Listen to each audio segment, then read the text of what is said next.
All right, so an update. It's done.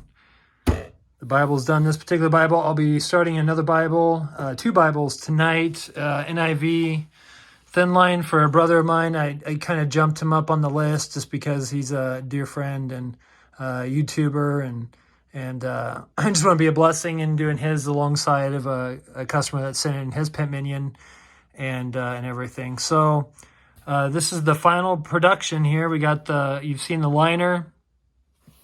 We got the nice textured brown. Like I said, it's a lot darker in person. I wish this camera would really pick it up. But now you can see that contrast.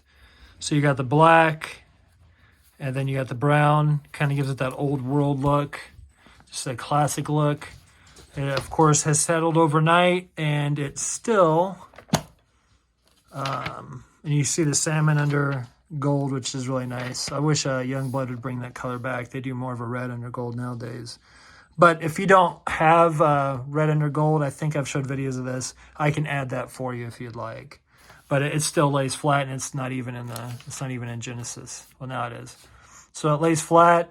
It's got 3 ribbons, which I heat treated at the bottom so they won't fray, which is pretty simple. And I'll show that technique and how to do it with that's what a bookbinder carries for the most part. Sometimes there's other tools they do or a different way they do it, but this will do the trick just fine. Just a simple Bic lighter does a good job.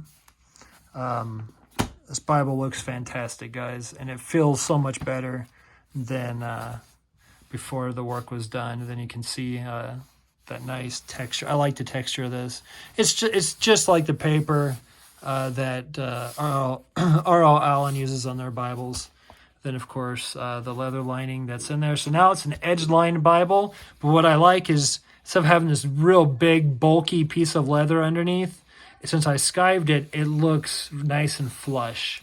That's one thing I noticed that book. But the only other bookbinder I know that does it that way is Brother Benjamin Vinoy of Ben's Bibles. He's probably the master bookbinder right now, Bible binder. I would consider him at the top, him and Diego Coloca.